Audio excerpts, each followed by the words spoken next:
Boa noite, queridas irmãs e irmãos do Centro Espírita Caminhando para Jesus.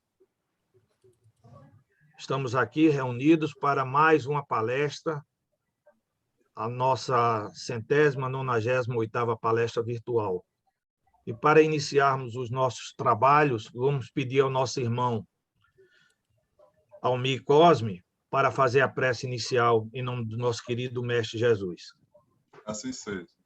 Meus irmãos, minhas irmãs, boa noite. Deus Pai Todo-Poderoso, irmão Jesus, guia e mentores de nossa casa de oração e trabalho.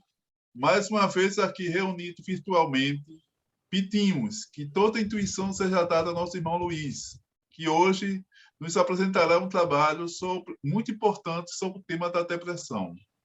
Pedimos também ao Pai que toda a energia dessa reunião seja levada àqueles irmãos que estejam em leito de hospitais, que estejam no meio da rua necessitando de uma ajuda, que estejam carentes de uma palavra amiga.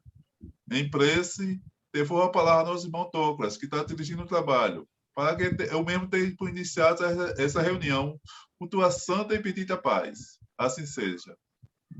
Assim seja. Então, com essa prece, pedimos permissão a Deus, nosso Pai amado, ao nosso querido Mestre Jesus e à espiritualidade que coordena esses trabalhos no plano espiritual do Centro Espírita Caminhando para Jesus, para iniciarmos essa que é a nossa 198ª palestra virtual, como eu disse anteriormente. E hoje, em comemoração ao Setembro Amarelo, teremos a palestra do Dr. Luiz Guimarães, trabalhador aqui da nossa casa, com o tema depressão e suicídio. E nos fará lembrar da grande importância do tema e da gravidade desse problema nos dias atuais. Como ele diz, trata-se de uma pandemia sutil. A depressão, que foi considerada pela Organização Mundial da Saúde como o mal do século XXI, atinge a todos os recantos da Terra, todos os povos, todos os sexos, todos os gêneros, todas as pessoas. É uma verdadeira pandemia que assola a humanidade. Mas ela é diferente de outras doenças, né? Tem o seu tratamento também de ordem espiritual. Se faz necessário o tratamento também espiritual. A ação médica, psicológica, terapêutica é necessária, é extremamente necessária, mas também se faz necessário a interação com o nosso lado espiritual, que também está enfermo e é mais necessitado. E muito carinho, muito conforto, muito apoio, todos nós precisamos dar a uma pessoa que está passando por esse problema, porque, infelizmente, em alguns tristes casos, o doente escolhe o suicídio como se fosse a solução para o problema. Mas vamos à nossa palestra do nosso irmão Luiz, e que a espiritualidade o ajude e que tenha uma excelente palestra. Boa noite, Luiz. Boa noite. Boa noite a todos, meus irmãos. Que a paz de Jesus permaneça em cada um de nós, encarnados e desencarnados. Nós hoje vamos abordar um tema crucial para toda a humanidade. Não só nesta época, mas em todos os períodos da humanidade, a depressão e o suicídio fizeram parte da história. Em toda a história, nós temos fatos dessa ordem, mas não tinham a dimensão que tem hoje por conta da própria divulgação. Hoje, a comunicação está muito célere e nós vamos tendo mais conhecimento das ocorrências, né? Bom, vamos iniciar esse trabalho, esperando que eu possa transmitir a vocês uma palavra de orientação, como um dever de todos nós espíritas que conhecemos as consequências pós-morte do suicídio. Inicialmente, depressão, um pouco de história e conceitos. Mas, falar em doença, vamos definir saúde, antes de tudo. A OMS define saúde como um estado de completo bem-estar biológico, psicológico e social do indivíduo e considerava o bem-estar espiritual desconsiderava, isto é, O sofrimento da alma tinha, portanto, uma visão reducionista, organicista da natureza humana, não havendo em sua totalidade, entre mente, corpo e espírito. O homem não era visto na sua inteireza, já que a nossa essência é o espírito. Isso são palavras do professor Sérgio Felipe Oliveira. A partir de 1998, saúde é definida como bem-estar biopsico-sócio-espiritual e está catalogada na Codificação Internacional da Doença, que antes não havia isso.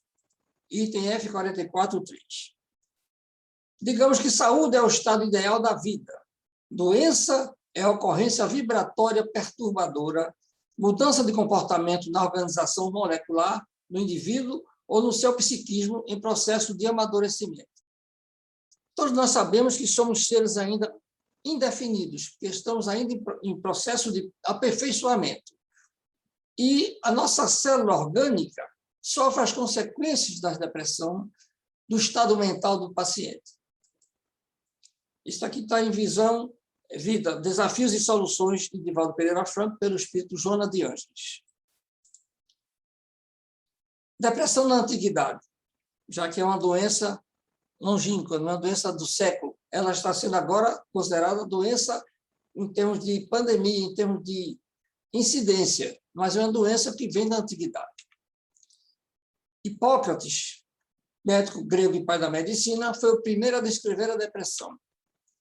Ele desenvolveu um sistema que buscava explicar a ocorrência de diversas doenças por meio de fluidos corporais, que ele nomeou como fleuma, sangue, bile e bile negra, com seus respectivos humores a saber. Fleumático é aquele indivíduo que tem, essencialmente, uma personalidade calma, relaxada, controlando bem as emoções, porém, é desconfiado e desmotivado. O sanguíneo é entusiasta, expressivo, otimista, mas indisciplinado, egocêntrico e aprecia ser elogiado. O trabalho é enérgico e raramente os conclui. Este aqui já tem o egoísmo, já tem a vaidade, então vocês vejam que tudo tem a ser feito para aperfeiçoar cada um de nós. O colérico trata-se de um indivíduo dinâmico, ativo e independente. No trabalho é prático e estimula a produção, mas é autossuficiente, insensível, intolerante e impaciente. E, por último, nessa classificação, o melancólico, ele chamava de bile negra. É talentoso, artístico, pensativo, exigente e organizado, mas perfeccionista, tem perfil egoísta, pessimista e tendência a baixa autoestima. Ora, nesses 4 perfis, a gente pode dizer que não se salvou nenhum. Observemos que cada um deles tem algo de bom, mas tem algo a ser corrigido, e o mesmo de bom tem que ser aprimorado. Esse é o perfil do ser humano. Todos nós estamos enquadrados nisso. Em 1680, surge pela primeira vez o termo depressão, para designar um estado de desânimo ou perda de interesse. A pessoa que não tem ânimo, é adinâmica, não tem vontade de fazer as coisas, reclusa, é o tipo do depressivo. Somente no século XIX, com o aperfeiçoamento da psiquiatria e da psicologia, o termo depressão passa a ser mais utilizado e substitui a palavra melancolia. Como é que o espiritismo observa o quadro depressivo? Isso nos toca muito de perto. A depressão tem sua gênese no espírito, que reencarna com alta dose de culpa, quando, renteando ao processo da evolução sob fatores negativos, que lhe assinalam a marcha e de que não se resolveu por libertar-se em definitivo. Então, observemos aqui, espírito e culpa, sentimento de culpa. Todos nós trazemos no nosso arquétipo o sentimento de culpa, das ilicitudes, do que nós fizemos contra as leis divinas. E isso tudo nos fustiga na existência presente e nas demais. Temos flashes dessas imperfeições e vem o sentimento de culpa que vai dar uma auto-obsessão, inclusive. As impressões das nossas reencarnações anteriores já estão evidentes em nossas características psíquicas. Esse é um arquivo confidencial que compete somente a nós manusear, e somente nós temos acesso a ele. Com a consciência culpada, sofrendo os gravames que lhe disseram alegria íntima, imprime nas células os elementos que as desconectam, proporcionando em largo prazo o desencadeamento dessa psicose que domina 100 milhões de criaturas na atualidade. Consciência, culpa e células. Mais uma vez, o corpo físico sofrendo as consequências do que vem do pensamento. Isso aqui está em Receita de Paz, pelo Espírito Joana de Ângelo, psicografia de Divaldo Pereira Franco. Aqui nós temos uma pesquisa da USP, agora recente, em 2020. Em 11 países, o estado, essa questão de ansiedade e depressão, nesse período de pandemia. Eu só citei aqui os 3 primeiros lugares. Brasil desponta com depressão com 59%. Segundo lugar, Irlanda, depressão 57%. Terceiro lugar, os Estados Unidos, depressão 55%. Observe que a ansiedade está em todos eles, que é o início do processo. A ansiedade, a insegurança vai se acentuando e chegamos a um quadro de depressão. Existem alguns paradoxos. Irlanda é o terceiro IDH do mundo. E está aqui no segundo lugar. O que acontece aqui é a desigualdade social, que o Brasil tem muita, a Irlanda não tem tanto, mas tem o vazio mental. Esses países desenvolvidos, onde o indivíduo tem tudo de retorno, os impostos voltam com serviços, não há insegurança que nós temos as neuroses do dia a dia. Então, eles têm um vazio. Os objetivos de vida, está tudo calmo. É aquele voo de brigadeiro.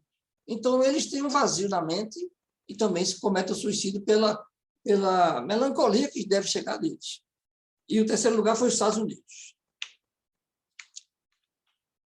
Nós temos mais de 300 milhões de pessoas padecendo de depressão no mundo. Vivemos numa pandemia silenciosa. Este mês, hoje, dia 10, é a data do Setembro Amarelo, a prevenção do suicídio. Mas eu sempre venho me batendo que esse assunto deve ser acentuado, explanado, esclarecido, sempre. Até 2 vezes por ano as casas espíritas poderiam fazer esse trabalho, porque a rotatividade da plateia é grande e as informações vão se multiplicando. E não somente o Setembro Amarelo. O passado nunca morre completamente para o homem. O homem pode esquecê-lo totalmente, mas esse passado ficará sempre registrado no seu íntimo. É um arquivo nosso, onde estão ali marcadas todas as nossas existências, tudo de bom, tudo de mal, tudo de omissão, tudo, enfim, que nós realizamos. Porque assim como ele próprio, em cada época, ele é simultaneamente o produto e o resumo de todas as épocas anteriores. Hoje nós somos o somatório das parcelas das existências passadas. Isso tudo é cumulativo. Isso está no Gênio Céltico e o Mundo Invisível de Leon Denis. Podemos asseverar que, na maioria dos transtornos depressivos, as causas apresentam-se como de natureza espiritual. Isso é muito importante se saber. É por isso que depressão, ninguém garante cura, porque vai depender do indivíduo. A medicação, a terapia, são atenuantes para aqueles períodos de maior gravidade, mas o remédio quem tem é o próprio enfermo, porque é o espírito que está enfermo. Livro Vitória sobre a Depressão, psicografia de Divaldo Pereira Franco, pelo Espírito Joana de Ângeles. Segundo Emmanuel, a depressão interfere na mitose, que é a divisão celular, contribuindo para o envelhecimento precoce, aparecimento do câncer e de outras doenças imunológicas, facilitando as infecções.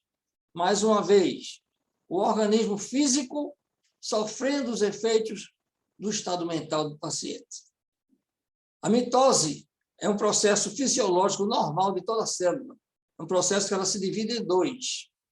mas ela trabalha com um grau de energia que nós mentalizamos. Nosso campo mental é quem vai mandar para as células a energia necessária para o seu trabalho fisiológico. E, quando essa energia não é compatível com o que ela pode produzir, essa produção de células imunológicas sai com deficiência, elas trabalham de forma irregular, e, com isso, as enfermidades vão se acestrando, as infecções, porque a nossa defesa está debilitada. Consequentemente, as células, como diz Deepak Chopra, bisbilhotam os nossos pensamentos. Emmanuel e Chico Xavier comentam que há enfermidades da alma tão persistentes que exigem várias reencarnações para a sua regeneração. Temos isso no Consolador. Hermano Dufour e Vanderlei de Oliveira, no livro Prazer de Viver, resumem bem quando dizem: reencarnar é com Deus, renascer é conosco. A reencarnação é uma dádiva divina para todos nós. É uma oportunidade de recomeço, de regenerar o que fizemos de errado. Mas o renascer nosso, o renascer, a reforma interior, ali já o homem velho e reformar-se para um homem novo depende de nós. O livre-arbítrio nos faculta isso e Deus não nos tira o livre-arbítrio, porque isso é a nossa responsabilidade de nos reformarmos, de nos modificarmos. De acordo com Manuel Filomeno de Miranda e Divaldo Franco, no livro Nos Bastidores da Obsessão, os sexólatras viciados, invejosos, ciumentos, pessimistas, amargurados, são os que mais facilmente transpõem os limites da saúde mental. Observe, essas criaturas com esse elenco de problemas vão transpor facilmente os limites da saúde mental. Observemos aqui essa criatura caminhando para algum lugar, para o trabalho, para um concurso, seja para onde for, já saiu derrotado, pessimista, amargurado. Esse aí não acredita em nada. A psicosfera que ele está criando aqui não vai abandoná-lo, e onde ele chegar também vai transmitir um pouco disso. Então, esses aí são passíveis de depressão. Visto tudo isso, como definir depressão? É uma síndrome que compromete o ser humano no âmbito biopsíquico, socioespiritual, trazendo prejuízo pessoal, familiar e coletivo. Pessoal, porque a depressão é um processo individual. Porém, a psicosfera do deprimido, ela se espalha para todo o ambiente onde ele vive. A família padece também disto. E como a família é a célula da sociedade, a sociedade é o coletivo, isso também vai chegar lá. Porque os comentários vão chegando, aqui vai ter a compaixão, as pessoas daqui vão entrar nesse clima de sofrimento, de pesar, e essa psicosfera vai ser motivo de contaminação. Tratando-se de uma doença complexa, impõe-se a participação de uma equipe multidisciplinar para que se tenha um resultado exitoso. A terapeuta, psicólogo, o médico, a medicação. Então, isso tudo faz parte de um contexto para um tratamento complexo que é a depressão. Mas por que seria tão complexo? Primeiro, não é uma doença infecto-contagiosa que um antibiótico resolve, com 10 dias você está curado. Curado mesmo. Mas aqui é um processo onde o espírito é que vai ter que se reformular. E o espírito é do paciente. Consequentemente, o maior médico para o depressivo é o próprio paciente. A depressão seria contagiosa? Ela não tem um agente etiológico como um vírus, uma bactéria ou um fungo, onde o laboratório produz um medicamento e você cura. Nossas emoções podem ser transmitidas às pessoas à nossa volta? Se pode, como? Pela psicosfera do deprimido, para onde ele vai, ele transporta, é aquele baixo astral, aquele desânimo, pessimista do começo ao fim. E isto, a sensibilidade de quem está convivendo com ele. Onde ele chega, que for transmitir as suas dores, que são maiores do que a do mundo, e essa criatura que está ouvindo tiver uma sensibilidade aguçada e seja impressionável, a depressão está sendo contagiosa. Tudo é energia, tudo é vibração. Pensamento mais emoção equivale à realidade. Com essa realidade, interagimos com o mundo exterior, onde captamos e liberamos energias boas ou mais. Consequentemente, podemos considerar a depressão como algo contagioso. E o que fazer? Higiene mental. Nós temos que cuidar da higiene mental como cuidamos da higiene corporal. Todo dia, fazer uma faxina daquilo que não presta. Nós temos mais de 6.000 pensamentos por dia. Quantos são bons? E quantos são maus? Então, essa higiene mental faz parte de todo o processo para que o organismo se promova, se renove. Bom, porque o nosso organismo todo dia se renova, nossas células se renovam, em função do que nós pensamos e realizamos. Causas da depressão: genéticas, orgânicas, sociais, espirituais. Causas genéticas. Existem variações genéticas envolvidas nos casos de depressão que podem ser provocadas por uma disfunção bioquímica do cérebro. Seria deficiência de neurotransmissores, que adiante vamos abordar. Entretanto, nem todas as pessoas com predisposição genética reagem do mesmo modo diante de fatores que funcionam como gatilhos para a crise. Cada organismo reage de uma forma. Não quer dizer que o filho de pais deprimidos necessariamente vai ser deprimido, porque é o organismo dele próprio.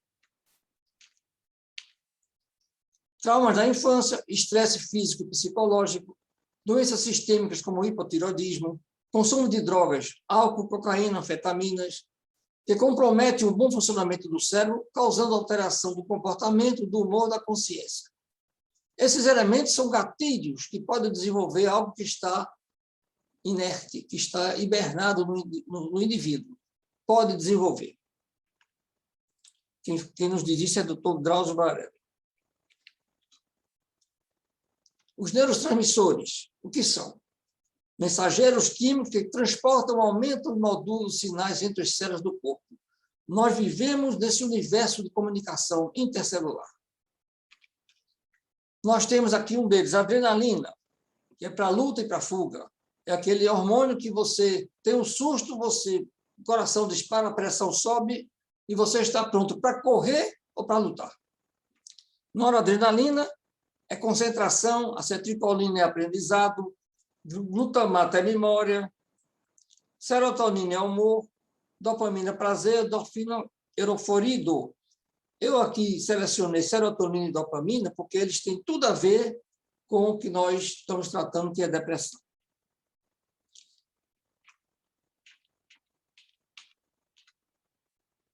E nós temos um segundo cérebro, para quem não sabe. Eles interagem muito. E no segundo cérebro é onde se produz a maior quantidade de serotonina e dopamina. Mais de 90% da serotonina e 50% da dopamina, responsáveis pela sensação de bem-estar e prazer, são produzidas pelos intestinos. Então, o nosso intestino é o nosso segundo cérebro. Quando você vê alguém enfesado, é alguém cheio de fezes. Isso é a verdade. E o médico que for tratar do deprimido, se olhar a função digestiva, como está o intestino dele, não adianta dar antidepressivo tricíclico, nada disso. Porque o órgão que produz 90% de serotonina, que é o hormônio do prazer, do humor, ele está obstruído, ele não está com a sua funcionalidade adequada, em pleno vapor. Consequentemente, tem que deixar aquele órgão em condições de funcionar bem. Ali não é via de estacionamento, é trânsito. Então, é importante cuidar do intestino, que é o segundo cérebro nosso. E neles há uma rede de 500 milhões de neurônios. No nosso intestino temos 500 milhões de neurônios. Como no coração nós temos 40 mil neurônios.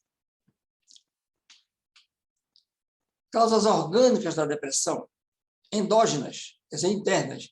Baixo nível de neurotransmissores, que eu acabei de citar, Disfunção da glândula pineal, vamos citar adiante, é importantíssimo. Doenças incapacitantes, mal de Alzheimer, AVC, doença de Parkinson, traumatismo, que trazem sequelas de acidentes, perda da visão, cardiopatias graves, entre outras. Qualquer pessoa com um elenco desse de enfermidades, qualquer um desses, tem tudo a ver para ter depressão. E é normal que tenha depressão.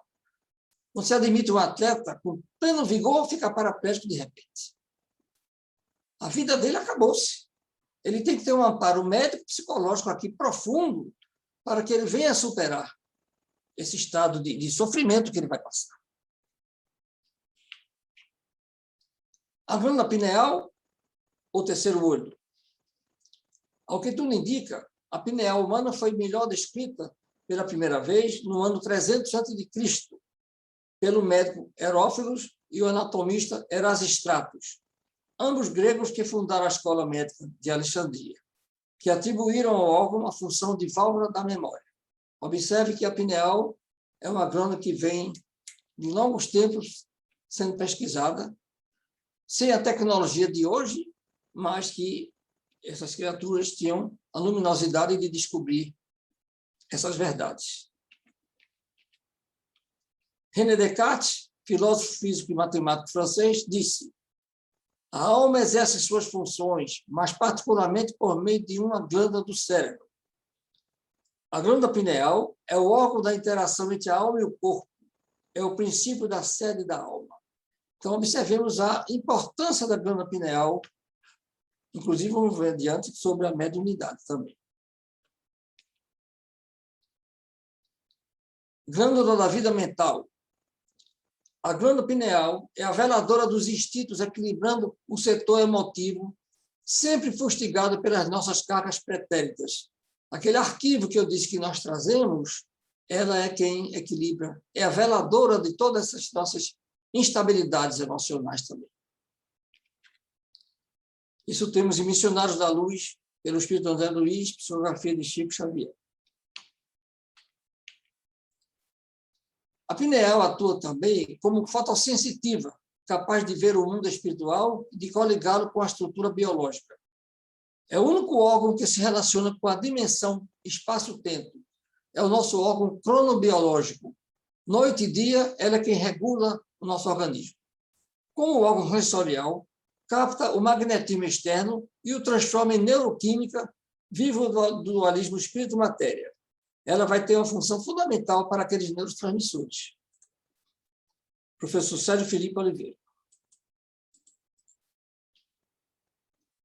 Uma glândula com uma dimensão de 8 milímetros por 5, pesa 100 miligramas. Possui função fundamental no controle físico-metabólico do corpo e na mediunidade. Veja a importância dessa glândula. Está etericamente ligada ao chakra coronário.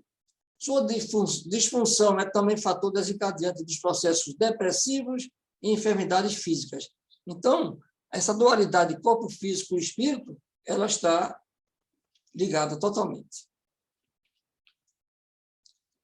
Aqui nós temos as ondas eletromagnéticas, já que nós somos seres cósmicos. Nós convivemos e interagimos com as energias que nos circundam. Vários tipos de energia, muitas delas talvez o homem ainda não conheça. E ela capta, através da retina, aqui está a glândula pineal, captando essas ondas eletromagnéticas. Esta glândula, ela é repleta de cristais de apatita. Quanto mais cristais de apatita, maior seria a capacidade mediúnica da criatura. Esses cristais recebem essa impressão magnética e ricocheteiam, como se fosse uma bola de ping-pong que vai numa parede de volta, mas são muitas. Quanto mais campo energético vai ser produzido aqui e mais condição de mediunidade vai acontecer para o médium. Aqui nós temos um neurônio, aqui é o axônio, essa haste, transmitindo os estímulos, aquele neurotransmissor, de um vai para outro. Aqui é dendrito. Esse aqui, como uma raiz, é a conexão para um outro neurônio. E aqui é a sinapse, que é essa conjunção de um para o outro. Observem que o estímulo vem por aqui, passa aqui nesse espaço que chama-se fenda sináptica e passa para outro neurônio, são os estímulos. Quando há deficiência desses elementos, aqueles todos que nós citamos, vão fazer falta no nosso organismo, na nossa bioquímica, e vão trazer transtornos de toda ordem. Aqui, 2 neurônios se comunicando, está aqui o transmissor e o receptor, aqui a fenda sináptica, e aqui uma expansão do processo, vários neurônios interagindo simultaneamente. Existem 86 bilhões de neurônios no sistema nervoso, onde são realizadas 100 trilhões de sinapses. 100 trilhões dessas conexões são realizadas. Essa complexidade do nosso corpo é fantástica. As causas sociais da depressão: desemprego, insegurança, violência, crises familiares e afetivas, perdas importantes, fobia social, agorafobia, pessoa que tem medo de ambiente com muita gente, aglomeração, bullying, redes sociais, que é o cyberbullying, e jogos depressivos, baleia azul, que vez por outra acontece um modismo com essas coisas para as crianças se suicidarem. Tudo isso começa com o processo de ansiedade. Alguém que é assediado com bullying, com brincadeiras assim, digamos assim, que não são saudáveis, a criança que tem pouco discernimento não sabe que quanto mais valorizar aquelas brincadeiras, mais vão fazer gozação com ela, elas vão ficando traumatizadas, a ansiedade chega a depressão, chega até ao suicídio. Causas espirituais.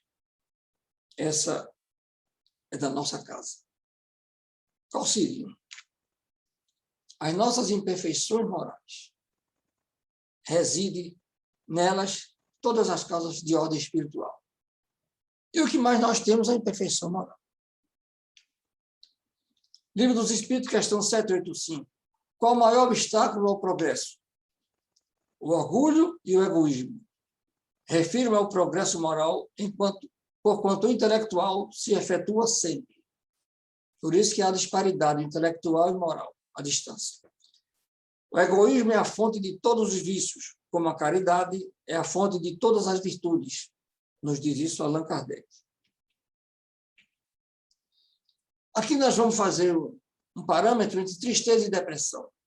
Tristeza todos nós temos, todos nós choramos, somos seres humanos sensíveis, emotivos. Tristeza é comum, a depressão não. Alguém comete um erro, tem consciência, tem um arrependimento, tem uma certa tristeza, mas tem a reparação. Aquilo passou. Ele passou uma esponja nessa história. Um segundo elemento, pratica um erro, tem consciência, tem culpa, tem remorso, tem ideia fixa, vai chegar a autoobsessão e depressão. Por quê? Aqui que seria tristeza, arrependimento, ele já sentiu culpa. O remorso, ficou remoendo aquela ideia fixa. Então, isso aí ele vai construir um processo depressivo. Então, isso aqui tem que haver tratamento médico-psicológico.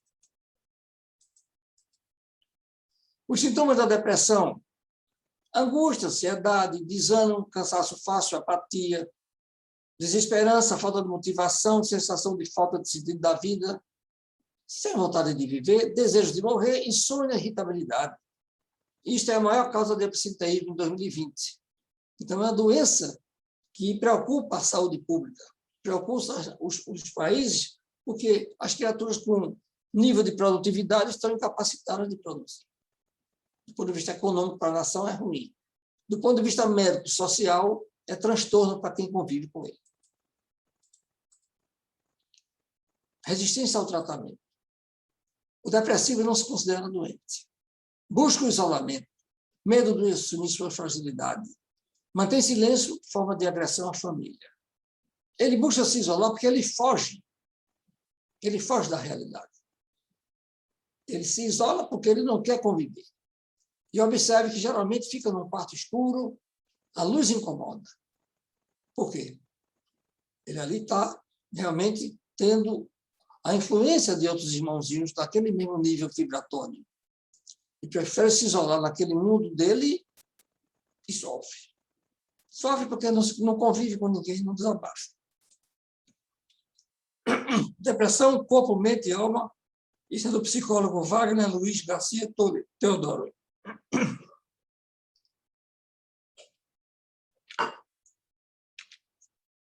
Tratamento. Antidepressivo, terapia cognitivo-comportamental, que é o TCC, controle hormonal, probióticos, tratamento ortomolecular, que é o equilíbrio, fototerapia, que inibe a melatonina, que é o hormônio do sono, e libera a serotonina, que nós falamos, que é o hormônio do prazer e do bem-estar. Probióticos são elementos que vão melhorar a flora intestinal. Tratamento ortomolecular, o tratamento que vai equilibrar os radicais livres. Nós temos a nossa defesa orgânica que busca esse equilíbrio, mas nem sempre consegue quando há um processo depressivo, que é um gasto energético muito grande, e o médico tem que ver a parte nutricional do paciente também. E controle hormonal, que o hipotireoidismo também causa depressão. Homeopatia, florais de Bach, estimulação magnética transcraniana, um processo aceito pelo Anvisa.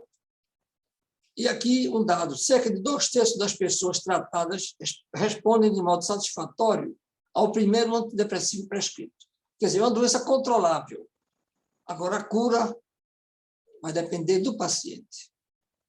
O espírito dele vai ter que se reformar, vai ter que se atualizar com o Evangelho de Jesus para que ele consiga transpor esse obstáculo, essa dificuldade. Mas ninguém garante a cura de ninguém. Na década de 1960, surgiu a terapia cognitivo-comportamental, TCC, através do neurologista e psiquiatra Aaron Tenkenbeck, que hoje é de eleição devido aos bons resultados obtidos.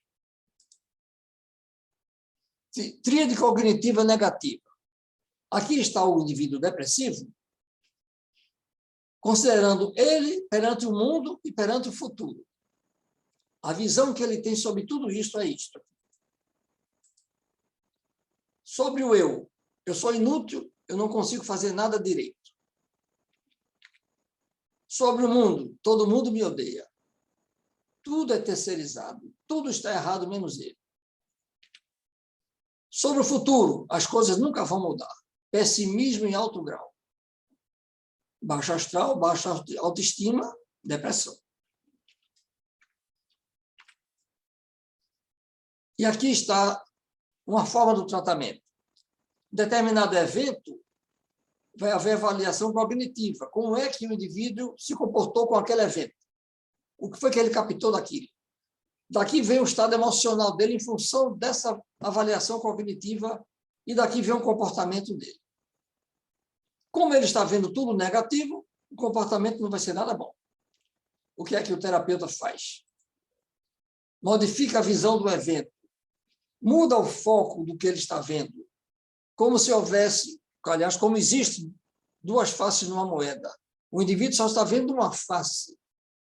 O terapeuta vai mostrar que existe outra face e muitas outras para que ele veja esse evento por outro ângulo.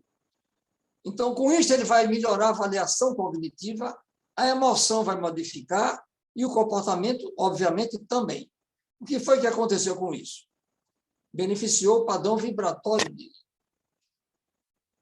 Trouxe otimismo para aquele foco negativo que ele estava convivendo. Tratamento espiritual. Evangelizar-se segundo o ensino moral de Jesus, autoconhecimento, reforma íntima, que já falamos, assistir às palestras e realizar os tratamentos de desobsessão, passes de água fluidificada, praticar o evangelho no lar, envolver-se nos trabalhos de caridade. Tudo isso é necessário. Esse envolvimento com a caridade também é fundamental, porque ao realizar um ato de caridade, nós estamos vivenciando o sofrimento do outro e valorizando aquele sofrimento que é muito maior do que o nosso. E muitas vezes nós fazemos a tempestade em um copo d'água como o nosso é o pior. E, neste momento da caridade, do amor ao próximo, nós não temos na mente nada que venha obstruir esse pensamento elevado, nobre. Então, esse contexto é importantíssimo para o tratamento. Mas vai depender dele. A casa espírita orienta, faz a sua parte, mas ele é que vai ter que realizar. O terreno dele, quem vai lavrar, é ele.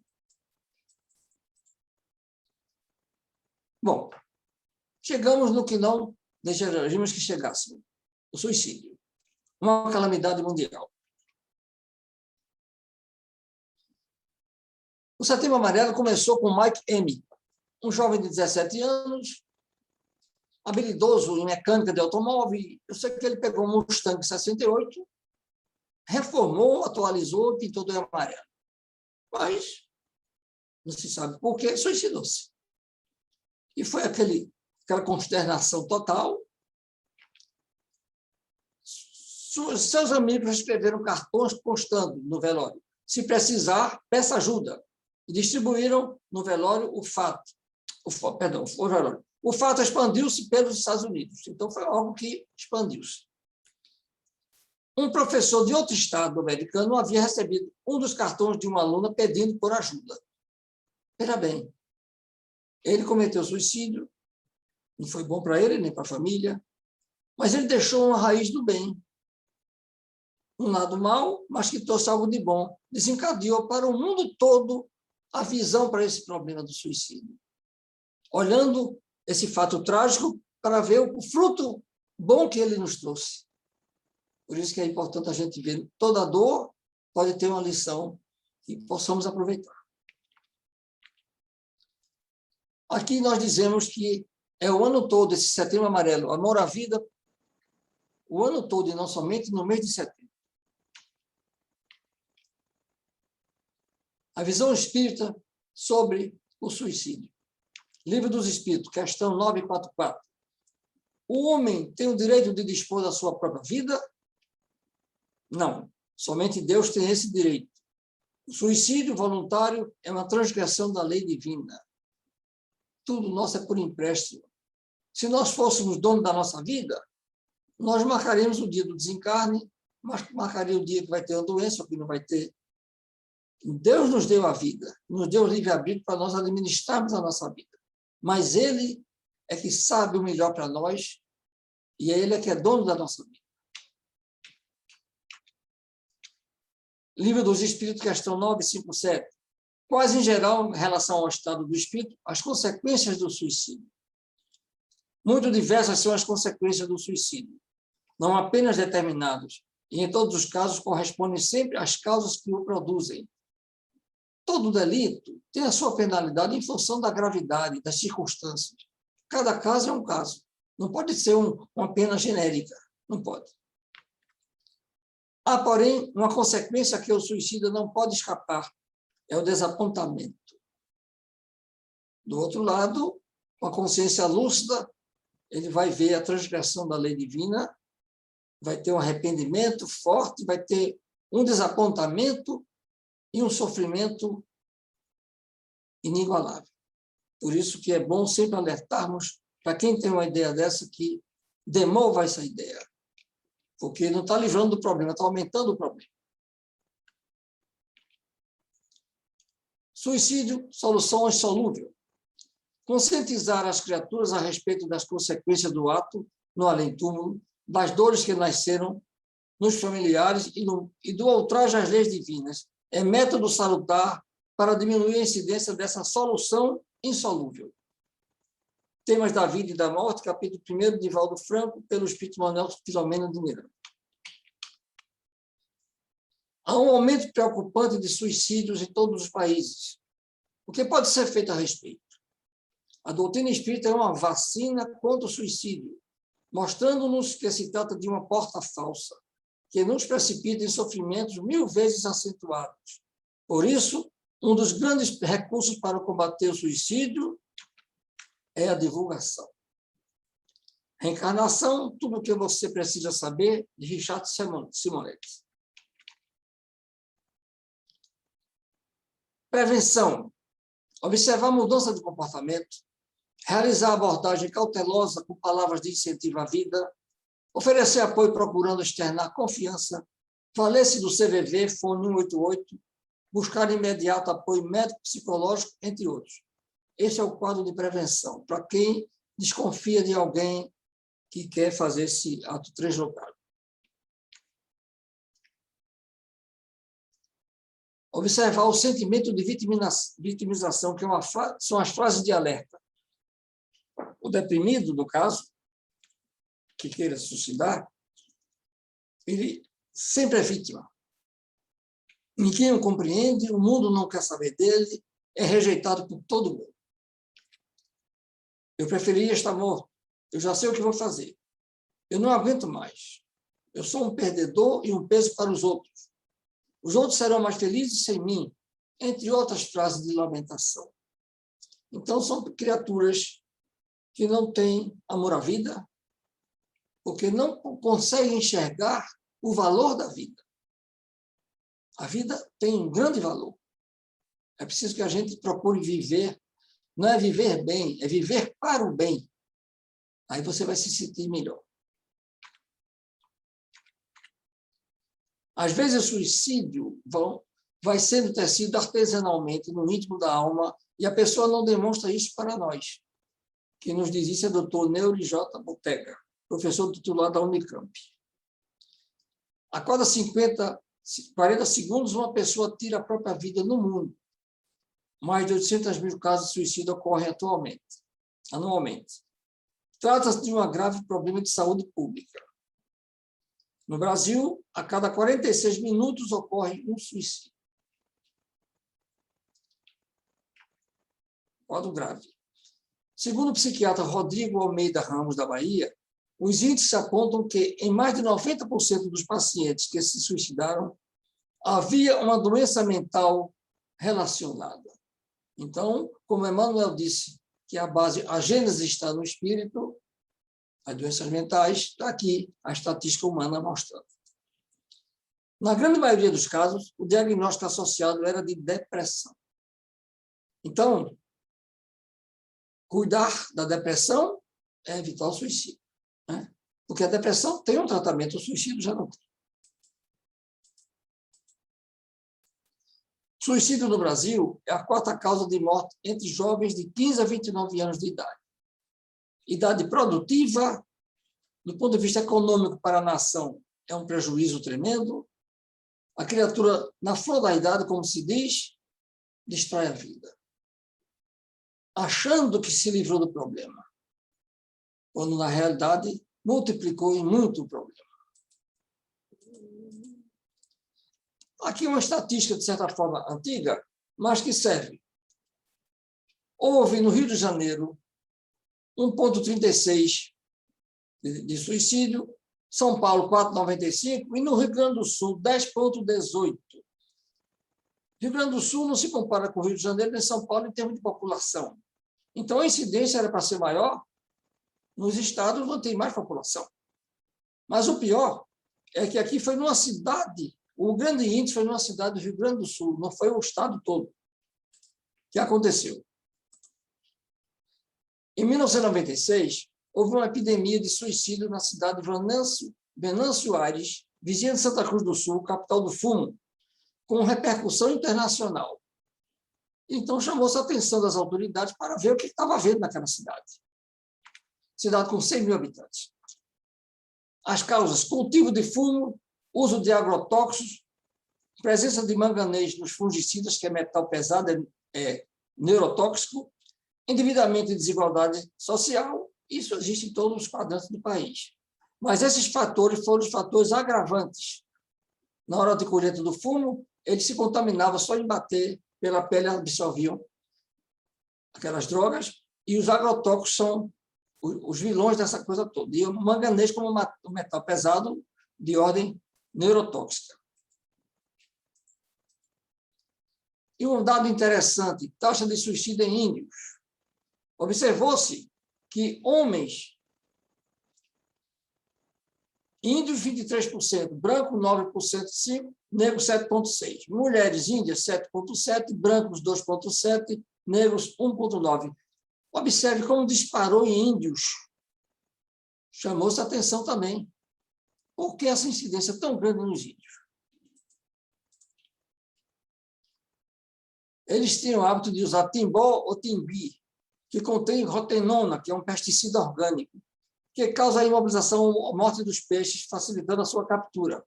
Na pescaria, ele joga aquele líquido, os peixes absorvem e ficam boiando, é mais cômodo pescar. Mas a toxicidade não fica no peixe, pois eles comem o peixe direitinho, acho que quando cozinha, não tem problema.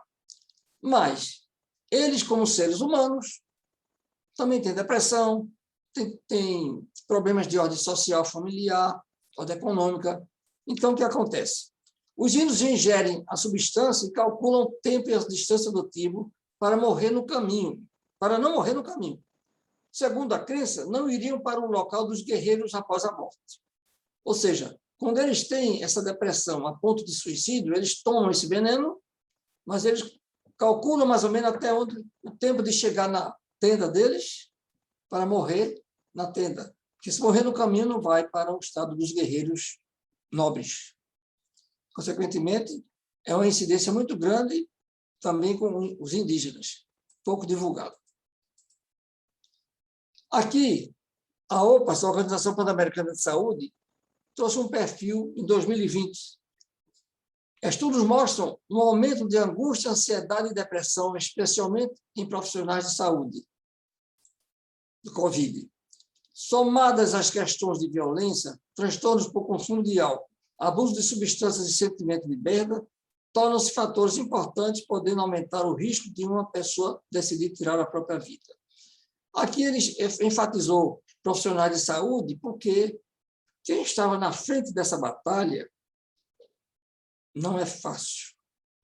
Plantão de 24 horas, com máscara, e só vendo problemas cada vez mais graves. O médico, apesar de se acostumar com a miséria, com a dor, mas chega num ponto que o sentimento dele também esgota. E muitos entraram em depressão, entraram em ansiedade, e a conta suicida eu não tenho números, mas a OPAS divulgou isso. O Ministério da Saúde oferece apoio ao Centro de Valorização da Vida, que em 2017 recebeu 2 milhões de ligações. Observem, 2 milhões de pessoas pedindo ajuda por telefone. Não sei quantas dessas chegou ao suicídio, mas a quantidade de buscas já mostra a importância dessa doença a nível de saúde pública para a humanidade toda se envolver nesse processo de divulgar. Nós, espíritas, sabemos as consequências. E a criatura que sabe dessa consequência pode ser uma advertência que salva a sua vida. O serviço opera 24 horas, tem e-mail, tem chat, tem site, etc. Né? A melhor forma de entender o suicídio não é estudando o cérebro, e sim as emoções. Olha aí. Espírito. As perguntas a fazer são: onde dói e como posso ajudá-lo? O suicídio precisa ser debatido. No silêncio, ele cresce. Dr. Edwin Schneidman.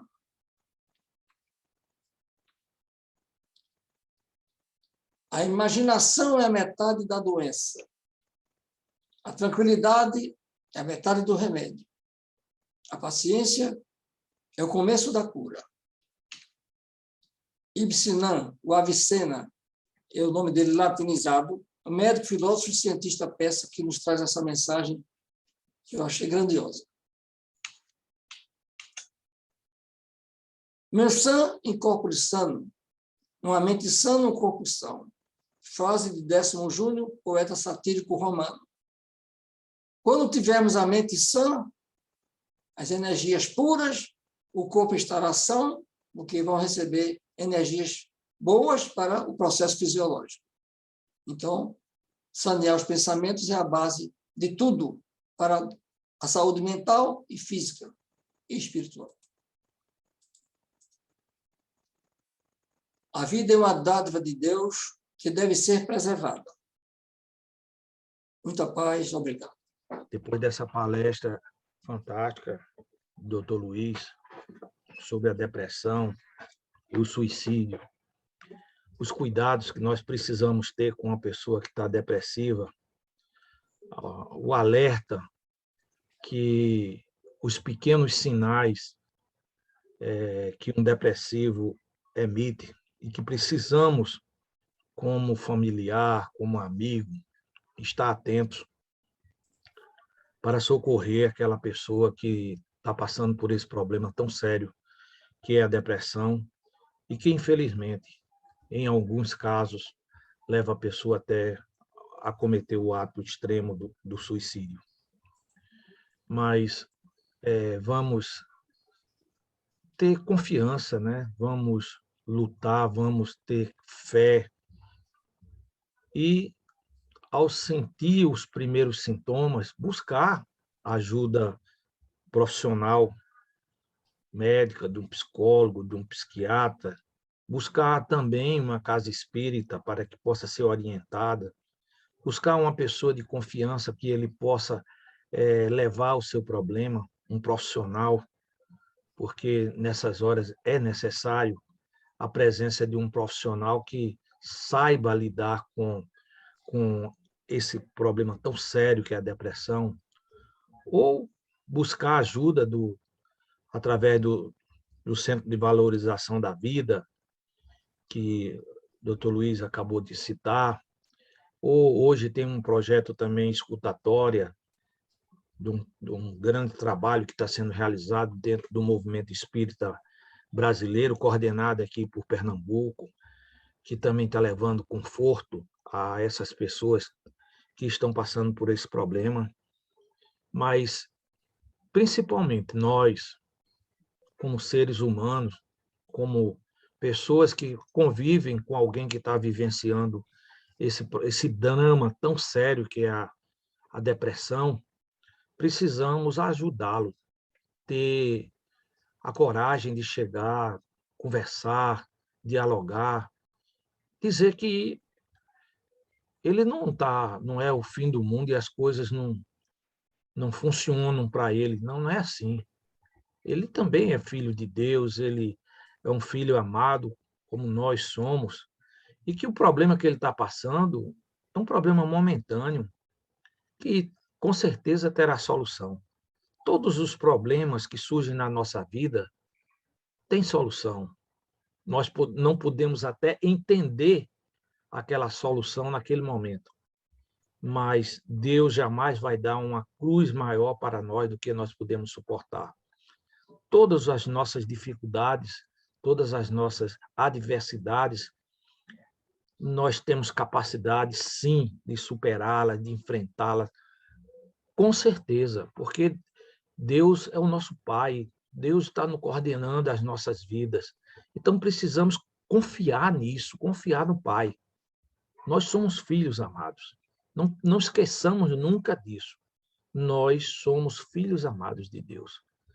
Mas, com essas minhas considerações, que eu peço desculpa de estar fazendo, porque é um tema que realmente mexe com todos nós, esse tema da depressão, o tema de algumas pessoas que cometem suicídio. Então, merece muito cuidado de nossa parte, de todos nós. Mas, para encerrar os nossos trabalhos da noite de hoje, eu vou pedir novamente a Luiz para agora fazer a prece de encerramento em nome do nosso querido Mestre Jesus. Pai de bondade, Mestre amigo Jesus, espiritualidade da Casa Espírita Caminhando para Jesus, sempre nos auxiliando nos trabalhos realizados. Agradecemos a oportunidade de trazer um tema palpitante, muito sério, muito grave, para que todos nós tenhamos consciência da necessidade de ajudar, buscar aqueles que estão necessitados da caridade moral, da palavra, da orientação. E neste 10 de setembro, que é dedicado ao Setembro Amarelo em todo o mundo, que nossas preces, essas energias puras cheguem a todos aqueles irmãos que perderam a vida por esse ato de loucura, que a Maria Santíssima acolha cada um deles, confortando-os na recuperação desses espíritos sofredores, que possam eles repousar em paz na casa do Pai. Em prece, devolvo a palavra ao irmão Douglas para concluir os trabalhos da noite, na santa e divina paz. Assim, com essa prece, pedimos permissão ao nosso querido Pai a Jesus, nosso irmão amado, para, em seu nome, encerrar essa palestra, esse estudo da noite de hoje, tão importante, nesse dia 10 de setembro, dia dedicado ao suicídio no mundo todo, não dedicado ao suicídio, ao combate, ao enfrentamento dessa doença tão séria.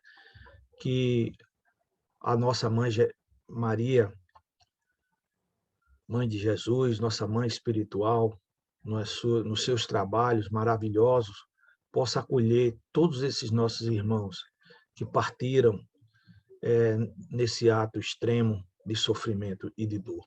Que a luz amorosa do nosso Mestre esteja com todos nós. Boa noite e que Deus, com a sua infinita bondade, nos abençoe sempre. Boa Assim noite. seja.